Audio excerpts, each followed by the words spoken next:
ఇలాంటి పనికిమాలిన ఫోటోలు, ఇలాంటి పనికిమాలిన వీడియోల గురించి మనం కంగారు పడాల్సిన అవసరం లేదండి. ఎందుకంటే ఇలాంటి పనికిమాలిన పనులు, ఇలాంటి దిగజారుడు పనులు ఎవరైనా చేయగలరు అంటే ఈ ప్రపంచంలో అది కేవలం వైఎస్ఆర్సీపీ పార్టీ మాత్రమే తప్ప ఇంకెవ్వరికి సాధ్యం కాదు అది. ఎందుకంటే ఆ పార్టీయే ఒక దిగజారిన పార్టీ. ఆ పార్టీని నడిపించే వ్యక్తి వైఎస్ జగన్మోహన్ రెడ్డి అంతకంటే దిగజారిన మనిషి. ఎంతగా దిగజారుతాడంటే తన తండ్రి చనిపోతే, తన తండ్రి చావును చూసి ఆంధ్రప్రదేశ్ రాష్ట్రంలో ప్రజలందరూ కన్నీరు పెడుతుంటే కేవలం ఒక వైఎస్ జగన్మోహన్ రెడ్డి మాత్రమే సంతకాలు సేకరిస్తాడు ముఖ్యమంత్రి పీఠం ఎక్కడానికి. అంత దిగజారిన మనిషి జగన్మోహన్ రెడ్డి. అలాంటి దిగజారిన మనిషి ఇలాంటి పనులు చేయడంలో పెద్ద విషయం లేదండి. జగన్మోహన్ రెడ్డి ఎంత దిగజారిన మనిషి అంటే ముఖ్యమంత్రి అవ్వాలి అని చెప్పేసి తన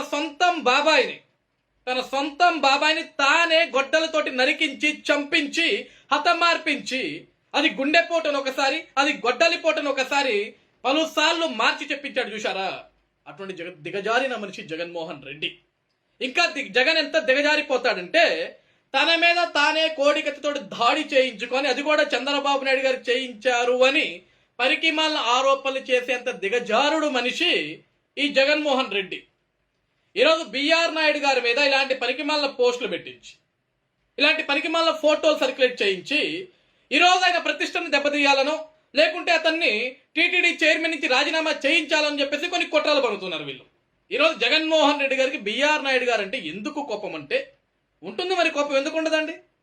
2019లో జగన్మోహన్ రెడ్డి ముఖ్యమంత్రిగా ప్రమాణ స్వీకారం చేసిన దగ్గర నుంచి మొన్న దిగిపోయే వరకు కూడా గడిచిన 5 సంవత్సరాలు కూడా బిఆర్ నాయుడు గారు తనకి ఏదైతే సంస్థ ఉందో టీవీ5 ద్వారా జగన్మోహన్ రెడ్డి ప్రమాణ స్వీకారం చేసిన దగ్గర నుంచి తాను దిగిపోయే వరకు కూడా ప్రతిరోజు కూడా జగన్మోహన్ రెడ్డి ఆంధ్రప్రదేశ్ రాష్ట్రంలో చేసిన ప్రతి ఒక్క అరాచకాన్ని కూడా కళ్ళకు కట్టినట్లుగా ప్రజలందరికీ తెలియజేశాడు, ప్రజలందరికీ చూపించాడు. కాబట్టి జగన్మోహన్ రెడ్డికి బిఆర్ నాయుడు గారు అంటే కోపం, టీవీ5 ఛానల్ అంటే కోపం, ఏబిఎన్ అంటే కోపం.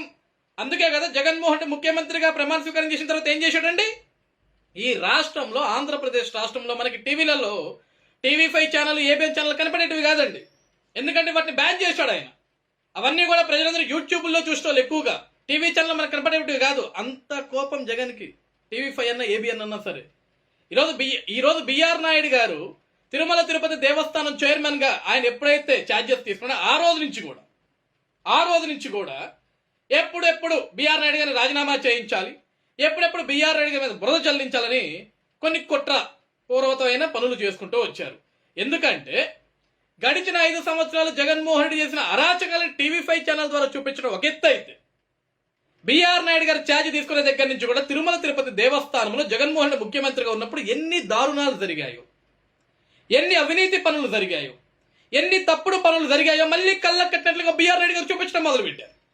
పరకామణి కేసు కావచ్చు, ఈరోజు తిరుమలలో కనీసం ఒక చుక్క నెయ్యి వాడకుండా కల్తీ కెమికల్స్ వాడి, పనికిమాల కెమికల్స్ వాడి దాదాపుగా 20 కోట్ల లడ్డూలు ఏ విధంగా తయారు చేసినా అవన్నీ కూడా బయటికి వస్తుంటాయి.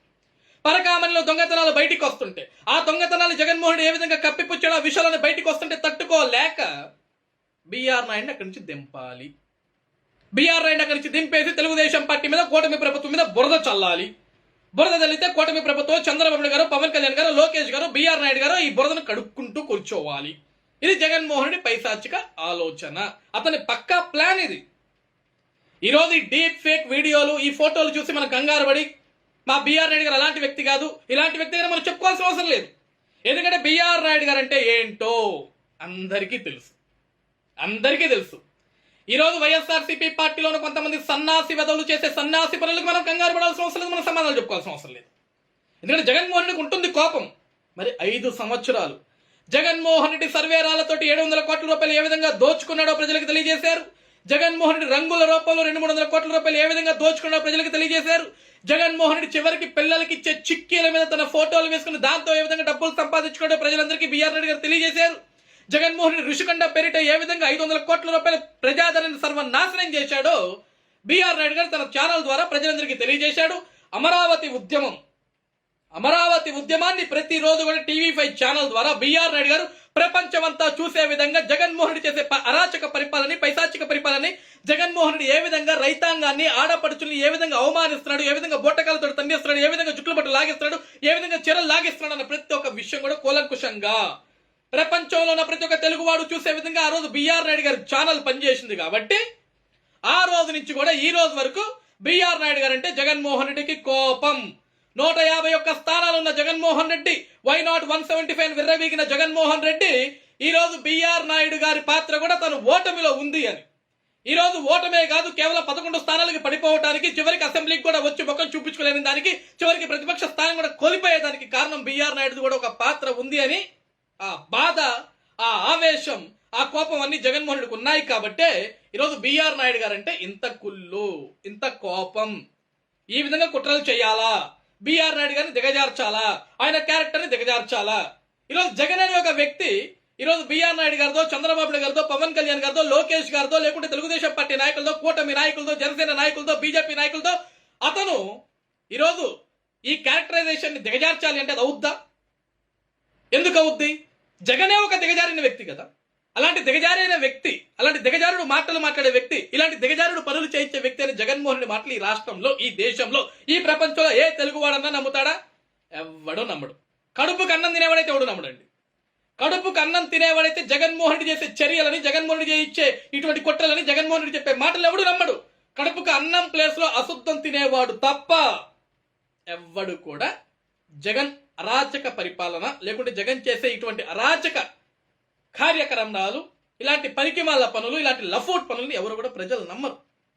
మీలాగా అడ్డదారులు తొక్కి, దొంగదారుల్లోకి వెళ్ళి, అడ్డగోలు సంపాదన చేసి, లేకుంటే ముఖ్యమంత్రి పేటాల కోసం తండ్రి శవాన్ని పక్కన పెట్టుకుని సంతకాలు సేకరించడం, సొంతం బాబాయిని గుడ్డలతో హతమార్చడం, లేకుంటే తన మీద తానే కోడికతో దాడి చేయించుకోవటం, లేకుంటే తన మీద తానే గురకలాలతో దాడి చేయించుకోవటం, ఇటువంటి దిగజారుడు రాజకీయాలు కూటమి ప్రభుత్వానికి కానీ, బిఆర్ నాయుడు గారికి కానీ, ఈ రోజు ఈ ఆంధ్రప్రదేశ్ రాష్ట్రంలో కూటమి ప్రభుత్వాన్ని అనుసరిస్తున్న ప్రజానికానికి కానీ ఎవరికి అవసరం లేదు. కేవలం దిగజారిన జగన్మోహన్ రెడ్డికి కొమ్ము కాస్తూ 5 రూపాయల చిల్లరకి కక్కుర్తుపడుతున్న ఆ 5 రూపాయల పేటీఎం బ్యాచ్ కి తప్ప ఇంకెవ్వరికి కూడా అవసరం లేదు.